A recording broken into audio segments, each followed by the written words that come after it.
buute sanii buute dachiidhaan kan dhaheen fallaga nagarii taajanii maaltu malata gaafa wayyaane tumaan taane kana jalasa asii mootummaa keenya irratti saannoo daaru jiru siin gallee bar muftii wanni inni nu jibbu wanni inni doktor Jeelaan dhawees bira geessanii bar jaarsi irratti usan bar dhabni dhawe bar sheeticha dhawe bar dhageessanii isaa kunti dhaga'u baatallee kan dhaga'ii dhagee ni dhawe eessatti dhawe walgahii irratti finfinnee walgahii guuttoo ta'e ture jaarsi qaansii dhabee angoo namni tokko badaallee yoo ta'e bakka angoo sanii hogga jiraate keessaafuu walgahii irra hogga jiraate nama dha'uu qaanfatu hiyyaanni jedhe hin qaanfatanii dhiibee ni qaanfatami qaansii takka malee jibbansi eessarraa ka'e hanga rifeensaatti oromoo jibbuun isaanii guutame waan warra isaanii katu ummata keenya harka nu muranii harma nu muran san gayuu fudhattee argamaan as dhufanii maaliif akkasitti harmaa fi harka isaanii murre sababa ajjattuuf jecha baal as cinaa taatee maayikii tanamee argaa fuudhee doktor Jeelaan Qeedaasi maaliif jecha beekaa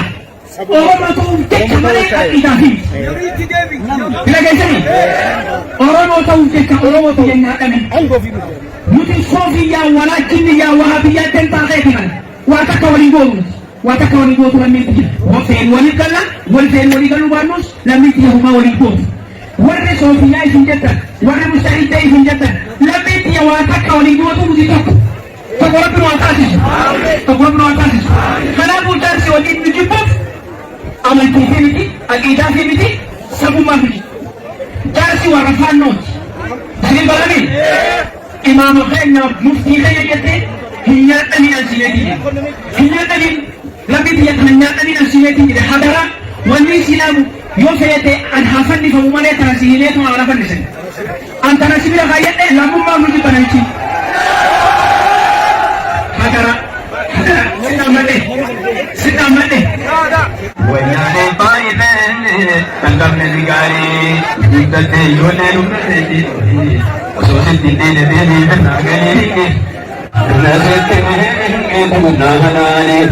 أنا أقول لك يا رتستك أنا ما تراني مفتي بشيء أنني بين ساق رئيسي لوجدتني كما في نامي وفي والله فإنساني لكني صنعت صفاني ما لم تكتبني كنت بجمالي نتوانت يا قطة بدينا كانت تنحفظ كافر رجينا أمي يوتانو تيربو مرقنا إنا فم نفنه أنكو يجبنا كمرنا ما أمانا نملي كمرنا غلو هنفريما السلام عليكم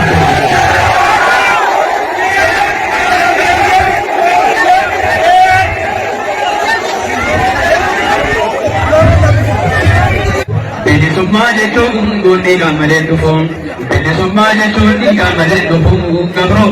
muftiin illee kunuu akkas malee dhufuun itti bufan malee qabsoon galee dhabuun hiwaan rakkatti dhabuun toosuuf ta'ee